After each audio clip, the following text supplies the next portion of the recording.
Ahan mama channel sigi maike digi me ampunong patara ma ukjabgalo na kaunona kurumjari amadi ngasi fongkiba pauche singdagi maroba headline sing madi maroba pausing puduna lakchari tabisi. Additional Chief Secretary na Manipur da thengnariba civil aviation gi issue sing ministry da pukhatkre.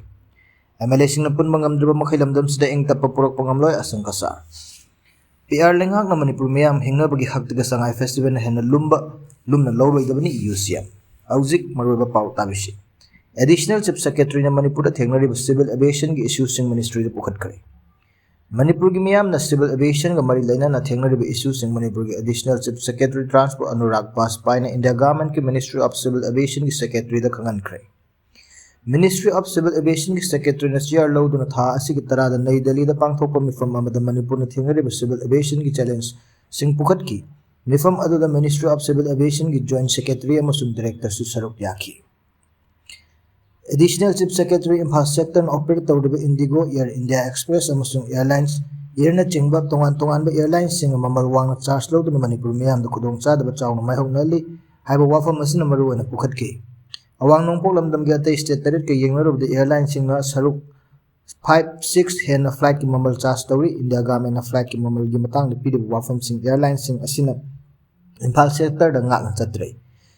Imphal Sector da hokkiba October thada operation airlines sing aircraft masing su hantahankre haiba wafam mifam aduda pukhatki. Baspai na mifam aduda airlines air na yamna maru oinba sector ordiba Imphal Silchar Imphal Aizol Imphal amasung Dibrugarh Imphal service toba lepkre miyamgi demand asi yenglaga Ministry of Civil Aviation gi Secretary na airlines air dar khudaktagi center asida service lehenaba taksili mamanga tawkibugum sector asina RCS udan gi service hohanbiyu haiki. Export ki thabak hengathanaba industry association amasung miyam chawna demand tawriba asi yenglaga chayol amada amuk natraga anirak Imphal Bangkok ki marakta passenger amasung cargo gi international service ahunaba wafam su baspai nam nilfam aduda pukhatki. Karigumba sel layrabadi masigi matangna sector asida Akasha Air amasung drug air ga service ahonba yamna maru oiki. Manipur district sing marakta air service ki demand asi pinanaba Additional Chief Secretary ki maike dagi Ministry Secretary helicopter company singdam mission masing hengathanaba advice tawbinaba haijaki hojiki oina Pawan Hassan amasung GVSL animak na machine amakhak chalairi. Pawan Hassan na ministry ga RCS udan gi makhada yanakiba agreement ki mayokta chap manaba sorties GVL gi passenger singdagi sale hena lawri. Manipur government na matam kaya mamangdagi Imphal International Airport pu Bir Tekendrajit International Airport hai na maming onbi na bataksin duna lakiba adubo thabak ta onthok pinanaba Additional Chief Secretary Anurag Baspai na Ministry of Civil Aviation gi Secretary da pukning singsun ki. Nakalamarom na MLA sing pun mangamdriba makhailamdam sida ingtappa purak pangamloy asang kasar. Laishram pathaw na sindu na peace, normalcy, harmony and progress haiba sida nongmagi oiba brainstorming discussion asing Manipur Press Club ta pangthoki. Discussion ado the modern college ki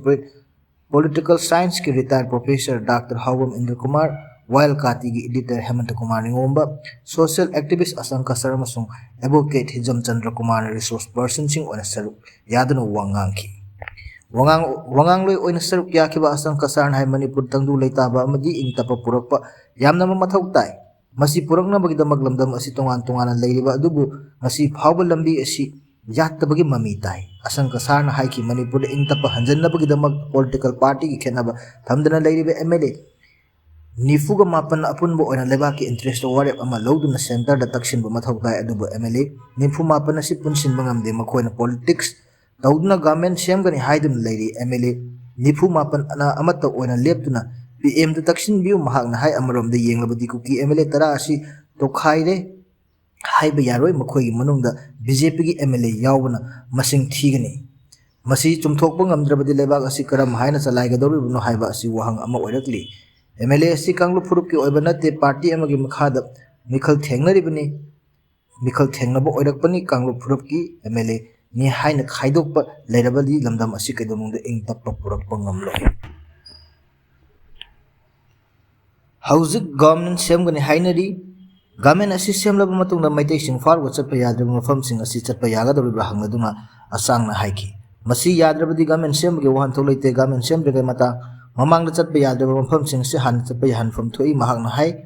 laibaki issue singda tongan ba political party ki MLA sing amata on lepadabani masigidamak KUKI singda su appeal tokpam thokpani adu masigi khongthang asidi lokhatpagi muhuta tongan ba political party ki MLA sing mana thokpa Delhi da chatpa asin ingtappa purakpa ngamdabani MLA sing gi wakal ahanbada chumthokpa changi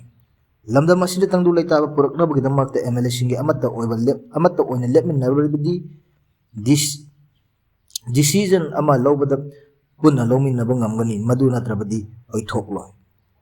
madu natana CSO singda taisin nabiganu CSO singi pandam ama makhada independent le thabak tawjabni gamena tabidaba demand sing fanganaba pressure piduna lakpani CSO haibasi gamen kakhenai state asida ingtappa puraknaba hotnaba haibasi MLA singi thaudangni MLA yankhai ga mapan na punba ngamduba makhai lamdam asida ingtappa purakpa ngamloi haina asangka sarna mifamadu fongdok amarondasu PR lengak na miyamgi hingbagi haktagi sangai festival hena lumna loroidabani haina UCM na fongdokre Manipur ki haujuk oriba fibam asida sangai festival pangthoknaba sem sariba silebag asigi miyamna chahi ani makhai hena awaba khangduna leiriba asi nachungdana Manipur gi mayok ta chatharapani PR lengak na Manipur miyamgi hingbagi haktagi sangai festival na hena lumna loroidabani haina United Committee Manipur IPR Secretary Soibam Anil Kumar thadurappa cherol amana fongdorakli Jerol asin hai chahi ani makhairom hena isagi iram damdam mi lising humpu herom lanjen duna relief camp sing the one khangdun lady miyam ningtamba chathok chasin phangdri lengak na September da amuk November da amuk IDP singbu mayum da khunda leita halagani haina kyada khanal thajaba pikre free movement yahangani haiki adubu ngasi fawbak khunda leita hanbadi laiduna free movement fawba yahandri IDP sing relief camp sing the hingdi haibatam ngaiba mawngda leiri free movement yadabagi mathakta miyam tangai fadaba mapanda chathok chasin tawramba sing direct flight kaya cancel tawduna amadi booking tawduna aircraft singna yamna mamal wanga lawduna miyam bo hena awaba pidi bibam asida sangai festival pangthokna malemgi miyam da Manipur kari oina utnanabagi pandamda festival si pangthok kadawribino haujuk leiriba bibam asida IDP sing amadi resettlement and rehabilitation fazana paikhatba free movement yahanba amadi waroisin ama lehenduna tangdu leitaba Manipur amadi khunai ama ohelapa matungda sangai festival chamara pangthokpa yai namfuda Manipur ki charang na ba fibam asibu mitrangi mawngda normalcy oina ohannaba lengak asina seliba thawngni haina lowi masi UCM amadi Manipur miyam ni yaba ngamloi PR lengak asi miyam gi ngahak ki oiba ngangba tawbagi mawngda miyam gi mamayamnaba lanthum kya ama loisinaba sangai festival pangthokliba asi khudakta lepana afaba oigani Manipur bu thugaina bu honariba mai paktriba maduda awa ana nangkiba miyam bu tongdu leitana nungsi chanana himinanaba amadi khunda leita hannaba lengak asina honabagi muhota sangai festival pangthoklaga Manipur yonanaba miyam bu ikaiba pinanaba sangai festival si silibra asigumba phibam asida